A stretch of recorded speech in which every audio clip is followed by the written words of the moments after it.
Alright, let's gear you fuckers up before you go off gallivanting. After the crazy and successful reboot to the God of War franchise, I couldn't be happier for it.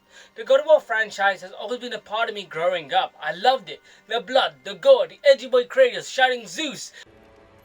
Zeus! Zeus!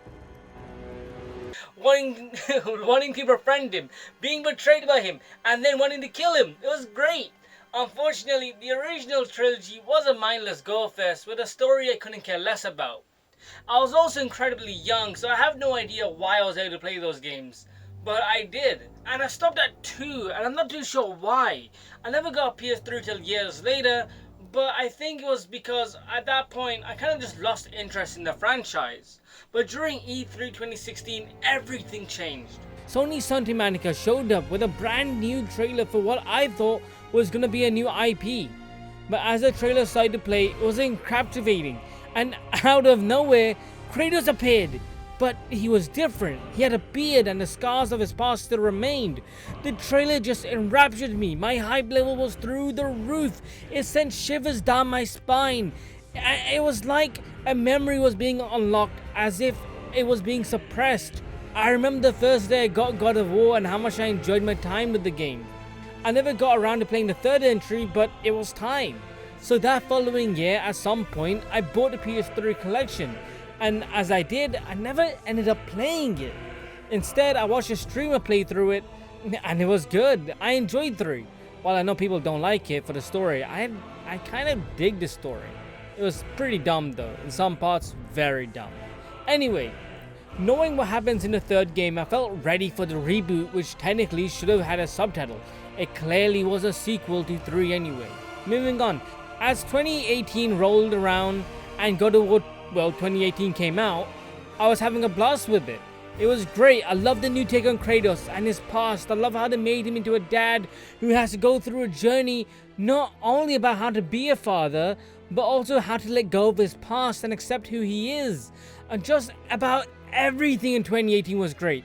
Atreus was a breath of fresh air. He made Kratos into someone that everyone could relate to, and how his past affects him, but he has to continue and strive to endure the hardships. The new combat, the side characters, the world, just about everything was perfect.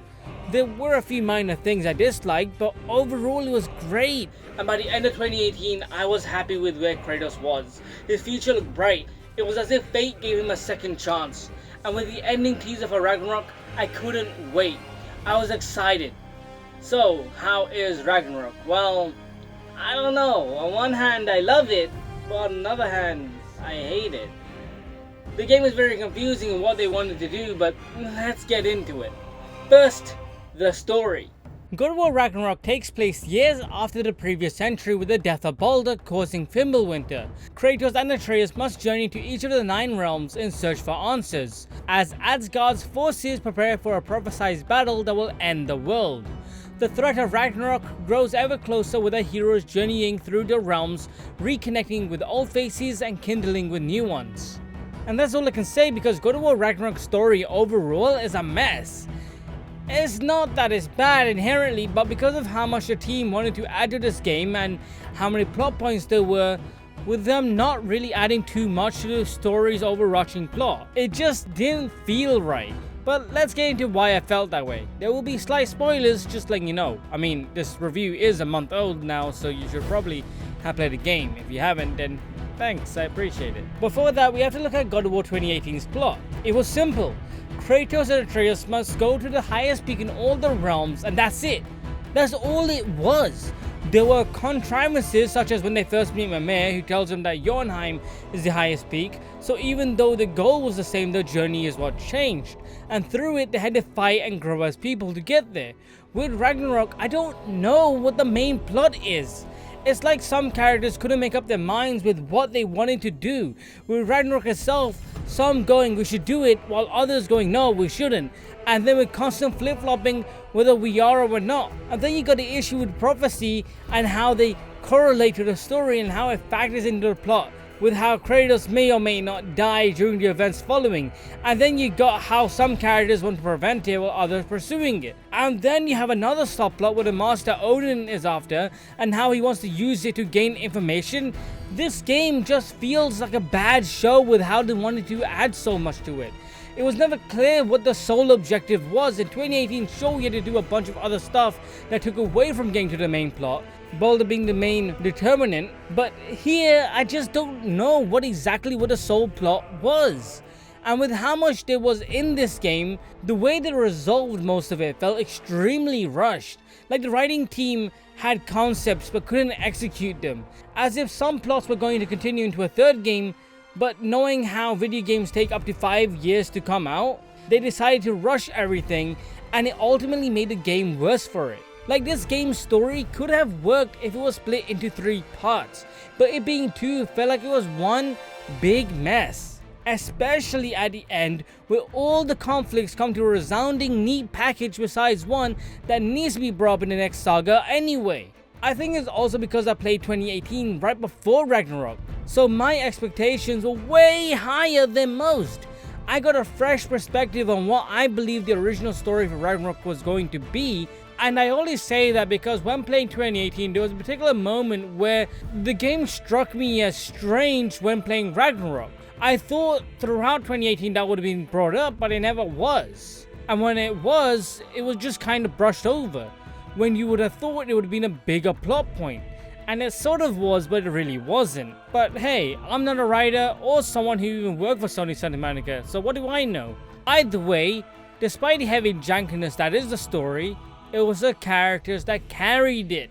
Kratos once again is the wise and compassionate person we saw back in 2018, and a whole lot more of a father figure this time around.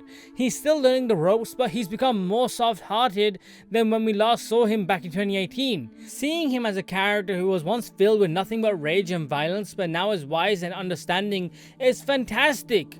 And for that to continue was magnificent. Nothing Kratos does in this game is boring, dragged out, or unwise. Every action he takes has a reaction that he fully expects and tries to do the best he can to resolve conflict instead of initiating it like he used to. And as a character and a continuation from the previous games, Kratos continues to be one of my favorite characters in video games. Just from where he originally was to where he is now, feels like real progression. They somehow managed to humanize him to a way where everyone can relate to him. And I can say the same about all the other reoccurring characters. Atreus is now much older and is a polar opposite to Kratos. He wants to engage in actions that are reckless without thinking about the consequences that follow. And it makes sense for him as he was brought up in the prophecy and has a big role to play. What he has to do is uncertain, but being with Kratos, someone who is experienced with this stuff, makes him feel like he has to earn his place by doing whatever it takes to reach that goal. And I really like where they take him in this game. He really matures by the end, and throughout the game he endures hardships that even he would never come to expect. And whenever the two are together, the game is fantastic. I love it. They do get separated at times, and it's not as good. But whenever they get back together, oh boy, I love it. The game is great when together. Then you got Mimir, and he's still the same. I loved him back in 2018 and I love him now. Moving forward with the God of War franchise, I can't see how they do a game without him. He easily outshines other characters with his charisma and being able to get along with anyone. There's never a moment in both games where he feels annoying or out of place. And he has possibly the most amount of dialogue out of everybody. And I just love listening to him. Then there's Brock and Sindri. Once again, they're fantastic, and the story arc they go through in this game is perhaps my favorite throughout the entirety of Ragnarök. They are originally goofy side characters, but here they have a real presence, and the journey they go through is superb. And the final character is Freya. I'm not going to spoil anything, but she is your companion for some time. I won't say why or how, just know that it's perfectly set up. And she too is fantastic.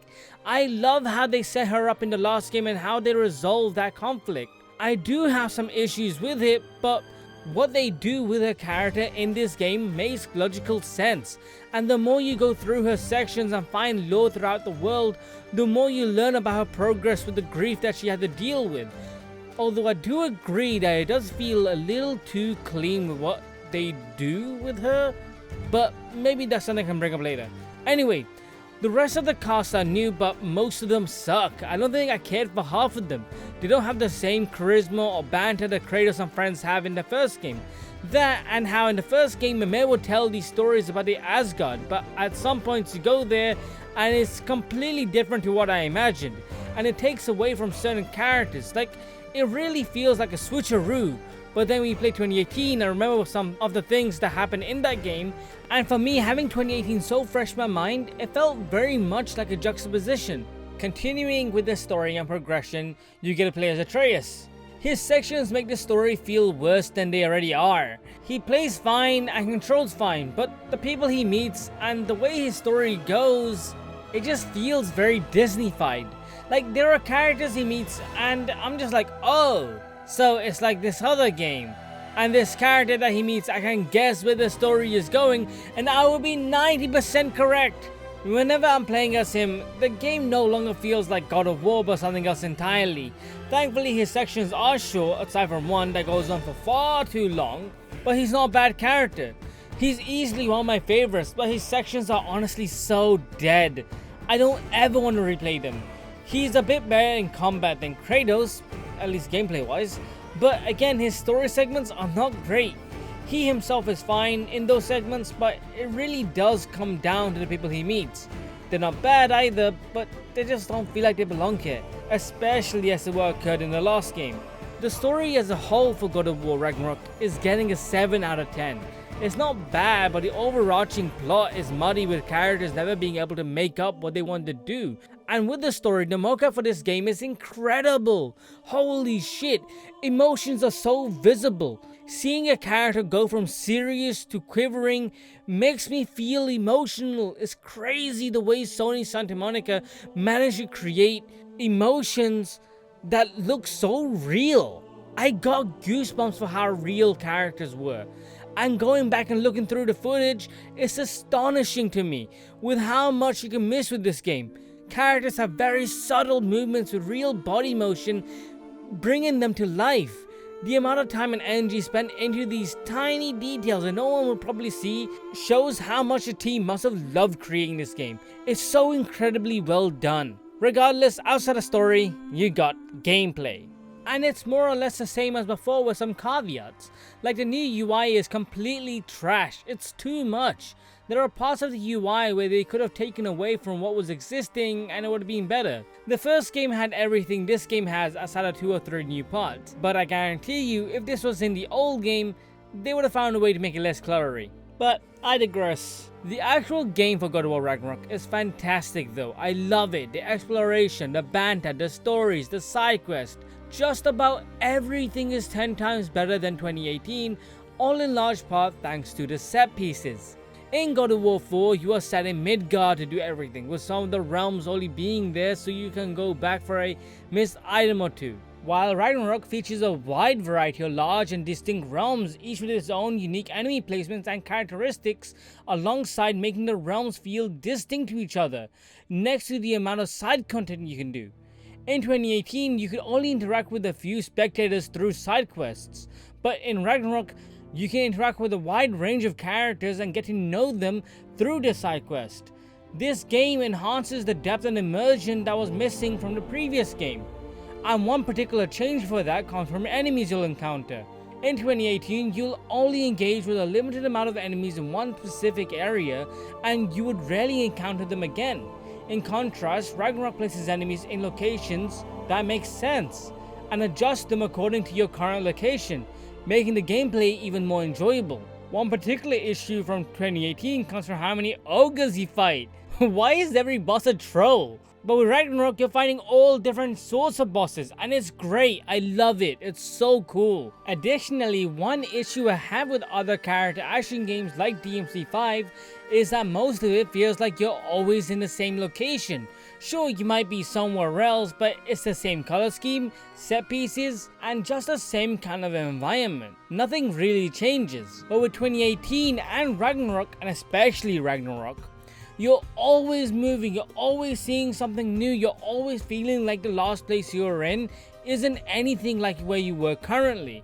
And to help with the immersion is how your party discusses the locations you're in and provides information about it, helping you understand the context and background of said location, and how the events of Fimbulwinter has impacted upon it. This adds depth and meaning to the side quest and helps to immerse you in the world and its inhabitants. This level of world building and exploration is crazy, and I love it! It adds so much depth compared to what other games offer. And trust me, get all the ravens in this game, it's kinda crazy.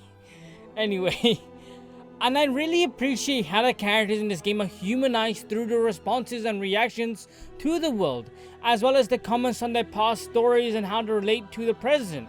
The exploration in this game is just wonderful, and every aspect of it adds to the overall immersive experience, and I couldn't be happier for it. It's so cool. This is what other games miss, and I love it. I love it so much. Because it's not just pandering, it's not just being like, oh hey, what do you eat for breakfast tonight? Haha, hee hee hoo, funny. No, they're really telling you about this world and make you really feel like you're part of this world. And other games just don't do that, and I don't understand why. Anyway, outside of exploration is the combat, and I hate it. Well, hate might be a strong word, but I think I can justify it. I want to clarify, I played this game on the second highest difficulty, No Mercy, and it's insane. The game has very clear problems that to this day still haven't been addressed. I would also like to point out, I played God of War 4 also on No Mercy with New Game Plus, and it also wasn't nearly as bad. But before that, I want to clarify, the combat in this game isn't bad. It's quite fun. The combat is extremely polished and very cinematic.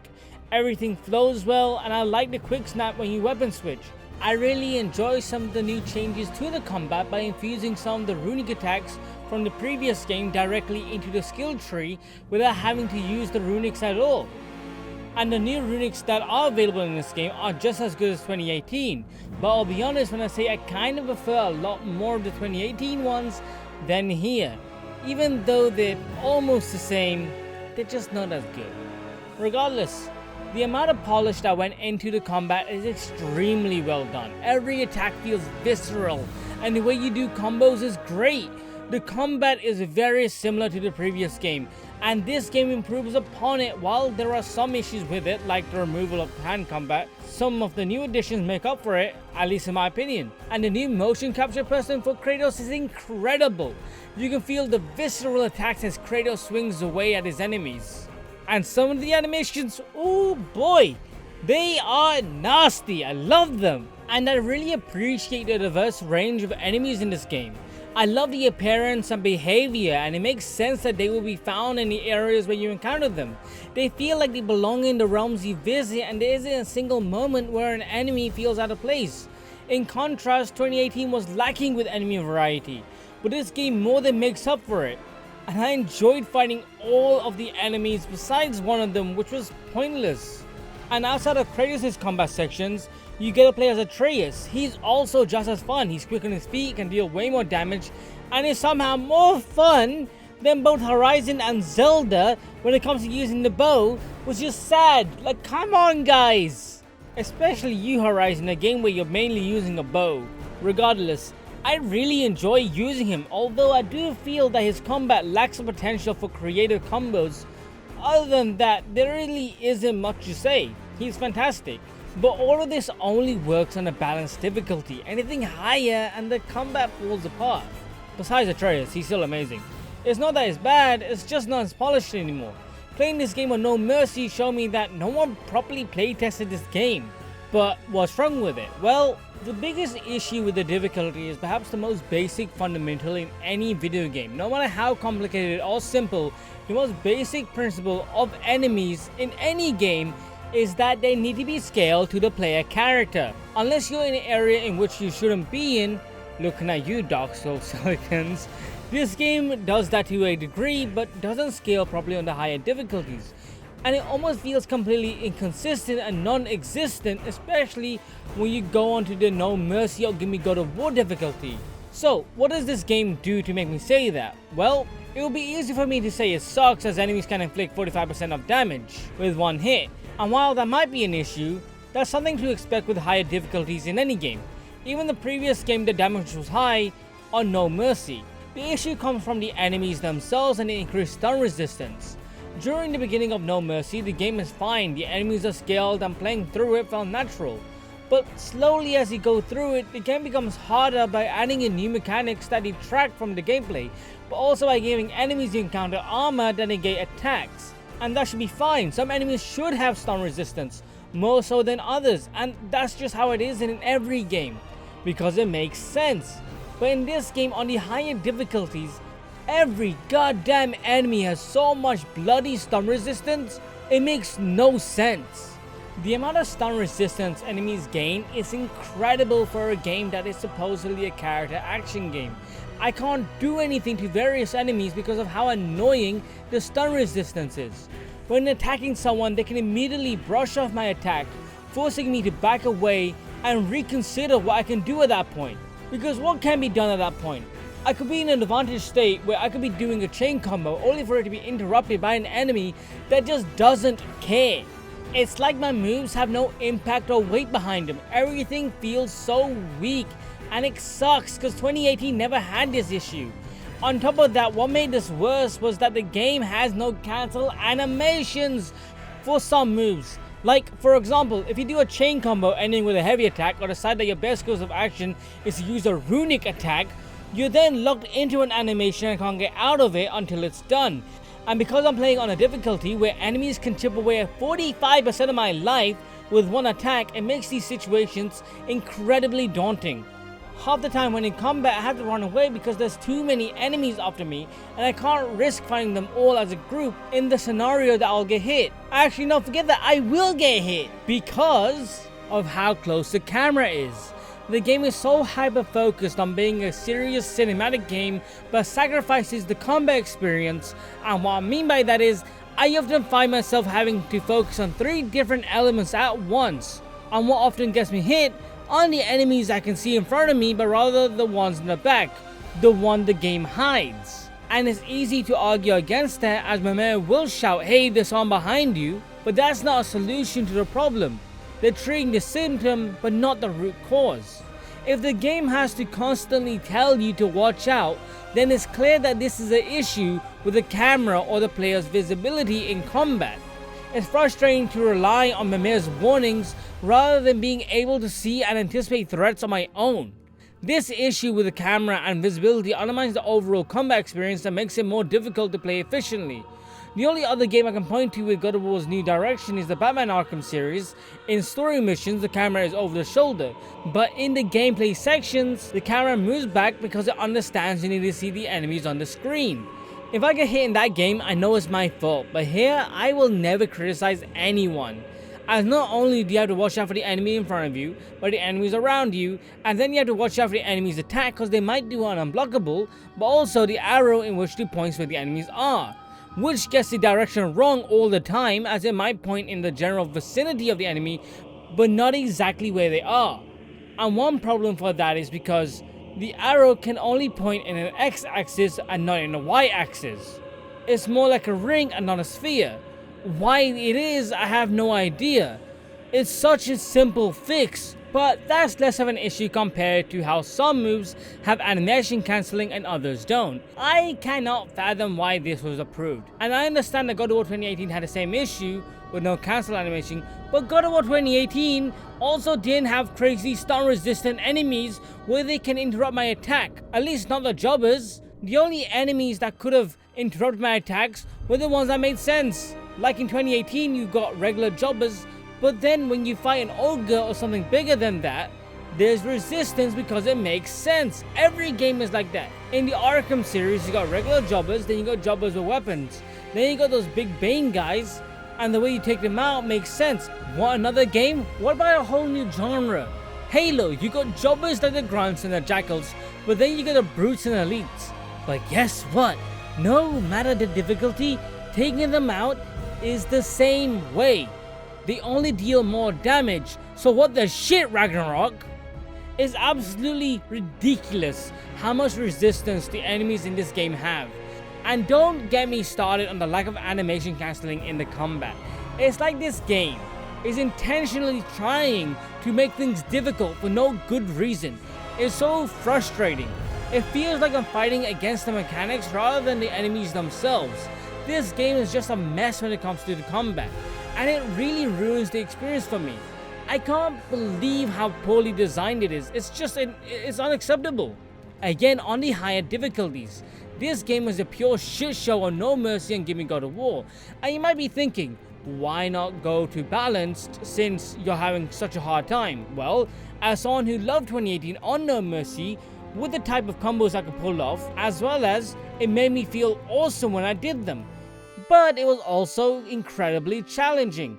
I often would put my stats lower in that game because of how much I enjoy the combat. But one of the biggest problems with 2018 was its difficulty also. In the beginning, it was incredibly hard, but as you went through it, it became incredibly easy, whereas this game does the polar opposite. And that's because in 2018, you did almost no damage in the beginning, but then did so much damage by the end. And that's a problem I faced. So I would tend to put my equipment lower so fights could last longer and then I could do those sick combos. But in this game, I can't do that. I have to use what's best. And even then, it's shit. But with Ragnarök, I constantly went through the game switching between No Mercy and Balanced. And in my findings, I was playing an entirely different game. While more enjoyable, the game was too easy. I don't understand what part was balanced. On balance, you deal way too much damage, enemies aren't as aggro, you take less damage, enemies have less health, and there's way less resistance. And overall, whenever I did switch, I never died. It was too easy. As an example, in this game, you got these berserker fights. They're essentially the Valkyries from 2018, but less cool. And when I fought them on No Mercy, I was struggling, but it was fun. I was having a great time. I would die over and over and over again, and I would redo it. I would learn more about the fight. But I switched to balance and bam, beat on one try. Just for clarity's sake, I fought the berserkers on balance first to see if there was a bias or if I got too good. No, if anything, the bosses held back. I had to do a double take on multiple bosses and groups of enemies for this reason as to whether I'm just really good or I'm bad. But that isn't the case. This game is just so weird with its difficulty. It's like you're playing Dark Souls for all the wrong reasons. While Dark Souls is hard, it's more challenging because it does not necessarily require precise reflexes or quick reactions. Instead, it requires careful planning, strategic thinking, and a willingness to learn from mistakes. But overall, the difficulty remains the same, as all players are prone to make the same mistakes. In Ragnarök, they made the game way too hard on No Mercy without thinking what makes a good hard difficulty. God of War 4 had the issue of it being too hard in the beginning and then becoming very easy. That's an issue I would agree on. But Ragnarök does the complete opposite. It starts easy and becomes very hard for no apparent reason. Even in Dark Souls, the game is challenging, but it becomes less so the more you go through it. Sure, there's still some bullshit, but you're more prepared for it. With Ragnarök, I don't think I ever was. And sure, later in the game you unlock amulets, but you only gain them by dragging yourself through the mud, as you have to explore to unlock them. The game doesn't let you buy them or unlock them during the story segments. No, you have to manually find them, which is a great addition to the game, as it gives a variety of choices with the type of builds you can create. But on No Mercy, you really don't have a choice in what you want to use.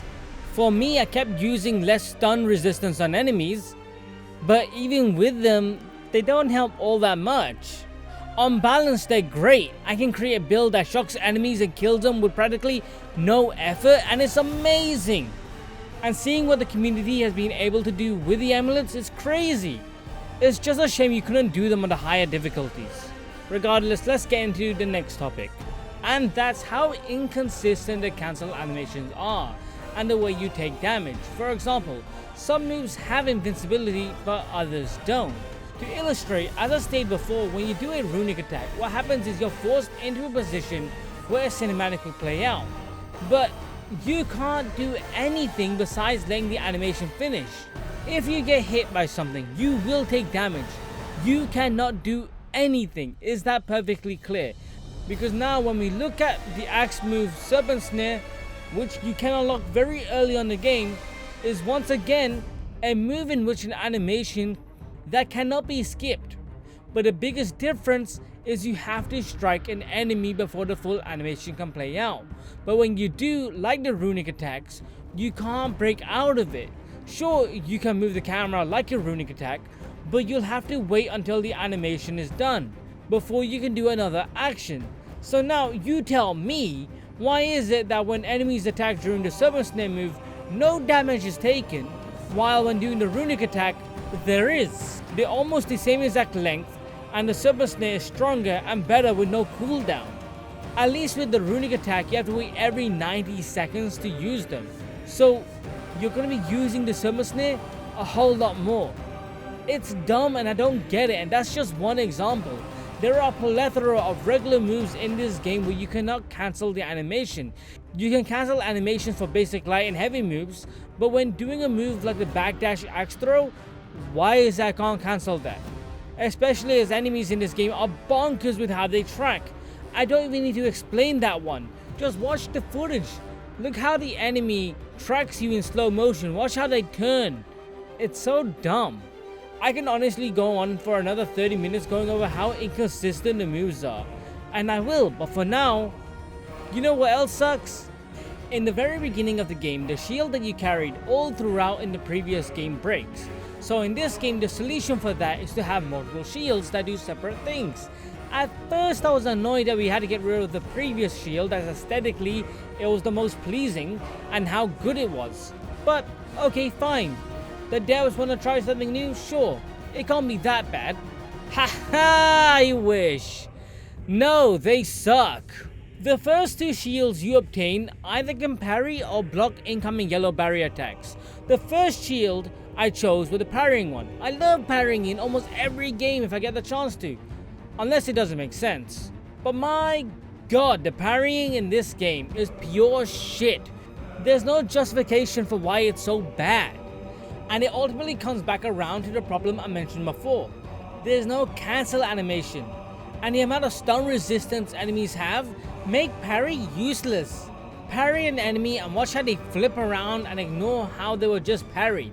But also in this case, when parrying successfully, it puts Kratos into a small animation where you can't cancel out of it despite it being for defense. Unlike rune attacks, you still take damage.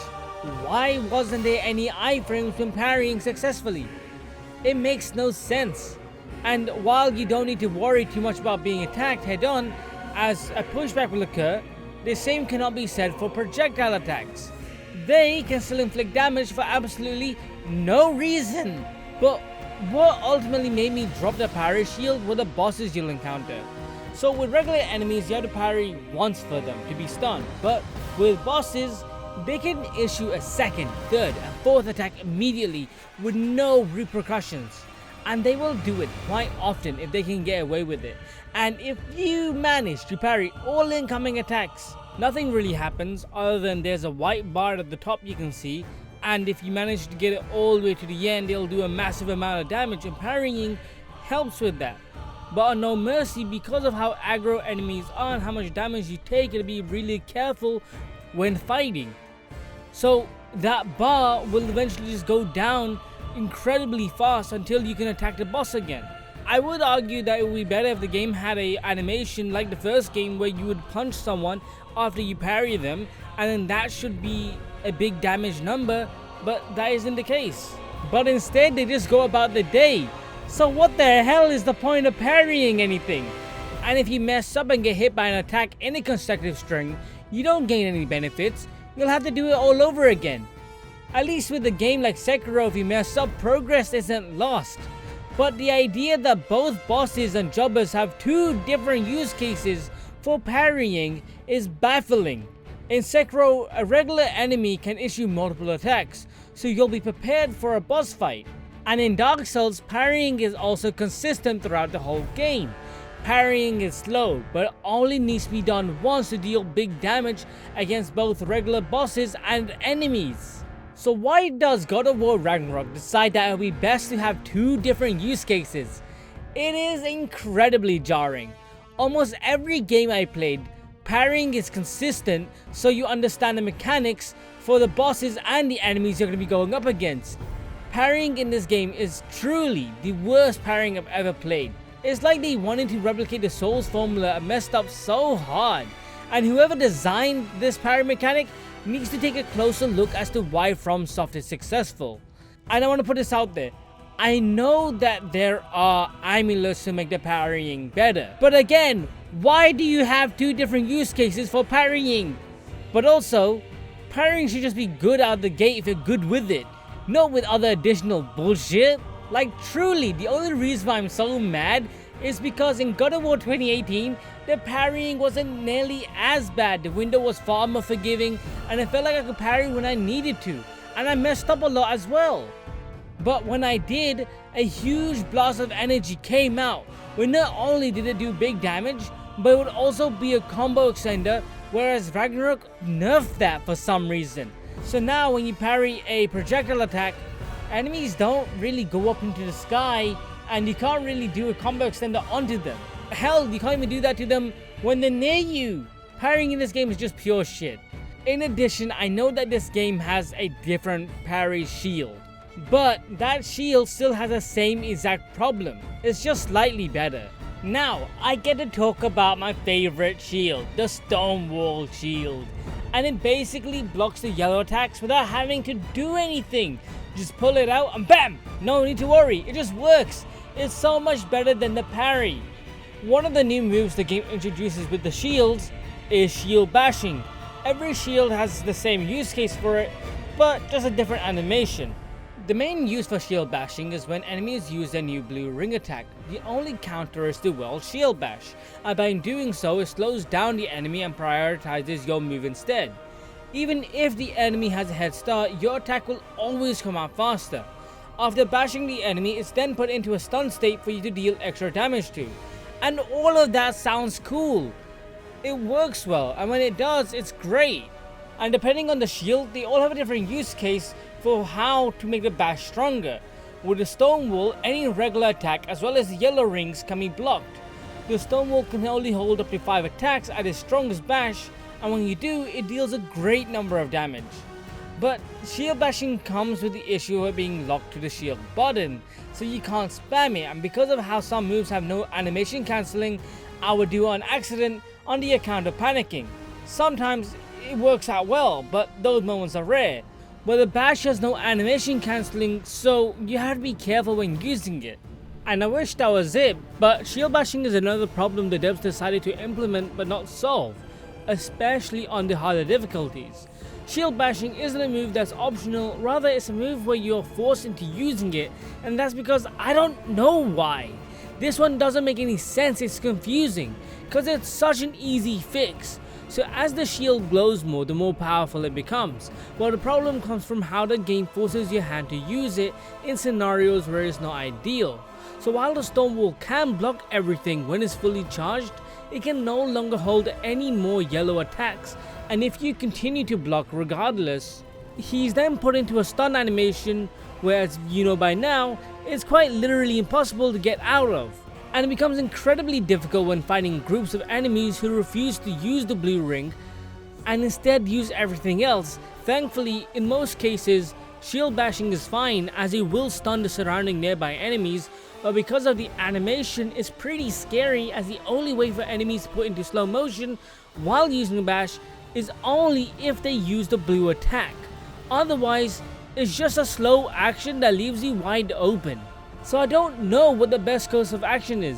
You either can wait out multiple enemies, take them out one by one while playing like a turtle, or hope that one of them does a blue attack.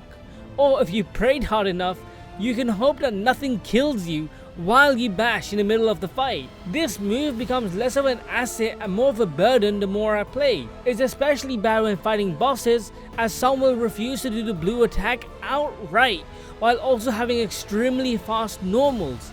And in those situations, you really have to pray, as most bosses won't even be affected by the bash even at max. And honestly, when I said this is a pretty simple fix, it really is a simple fix. Just have the charges go down if you're not going to use them. That's literally it. If you can have a cooldown on the bosses having a white bar at the top, why can't you have a cooldown on the shield itself?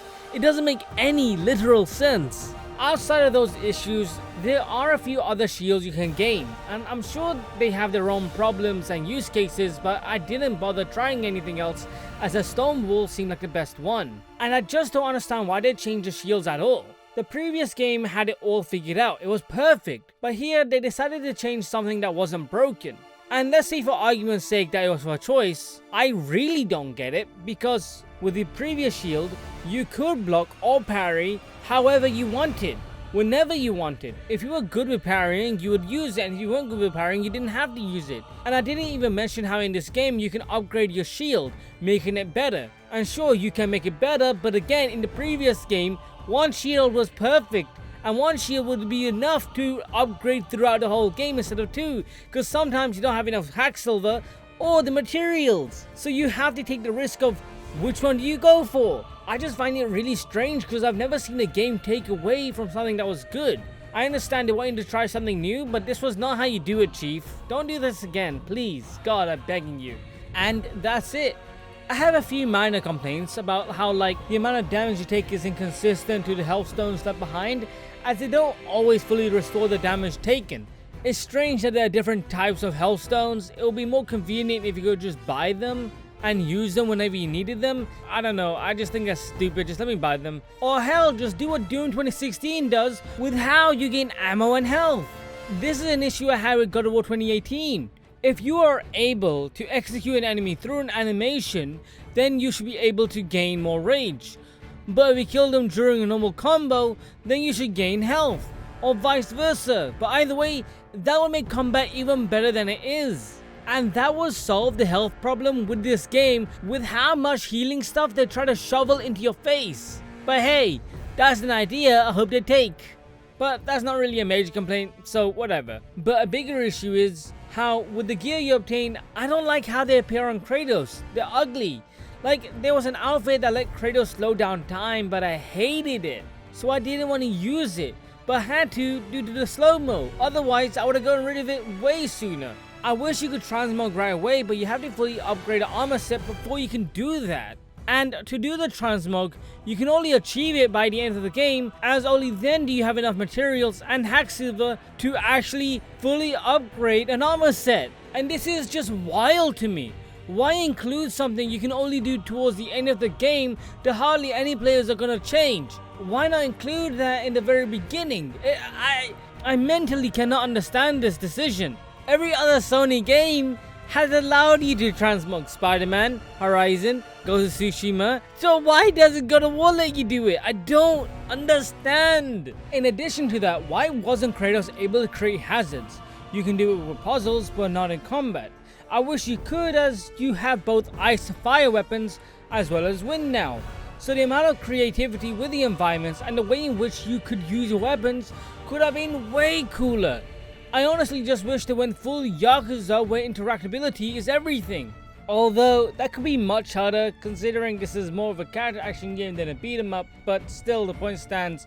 I wish you could have created the hazards, or there should have just been more during the combat. And lastly, the final talking point is Atreus. I never encountered any segments of Atreus' combat that felt unbalanced or unfair.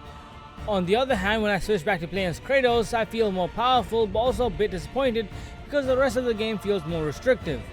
Atreus feels more nimble and flexible with what he's able to do, but he's also incredibly restricted as he's not the main player character, so he's only given a limited number of movesets. And I wish by the end of the game you could switch between Kratos and Atreus, but you never can, and I just find that really silly. But maybe it's because the game is very linear when you play as him, so it kind of makes sense. Overall, this game's combat is amazing when it works, and it's fun even on No Mercy, hence why I keep playing on that. But the combat is also incredibly unbalanced for all the wrong reasons in the higher difficulties. And for that, I would have to give the overall gameplay a rating of 7 out of 10. While the combat is okay, the rest of the gameplay experience is very enjoyable and exceptionally polished. Sony Santa Monica made significant improvements in the gameplay experience, and even though not everything was done perfectly, I can still appreciate the efforts. Even though I had my complaints about the combat, I still had a good time playing through the game and would recommend it to others. Ultimately, the best solution for a difficulty like this would be to incorporate a difficulty slider where I can choose what I want to increase or decrease, select and not select, like Horizon or Thief 2014, as those games honestly did it far better. I do plan on buying this game on PC when it's released, but I'm definitely gonna have to wait till a mod comes out to make it more like 2018. Anyway, I know this review has been long, and if you watched the whole thing, I cannot thank you enough. Seriously, I honestly can't. But that's it for me. Thanks for watching. Please subscribe. Videos like this don't come out often. It's been a month already. Hell, it's been almost 2 months already by the time this video comes out. But yeah, I've been extremely busy, and well, I like doing reviews like this. I like doing long form reviews, and this one was fun, even though I didn't have fun with the game. Alright, take care and see ya. Again, thank you.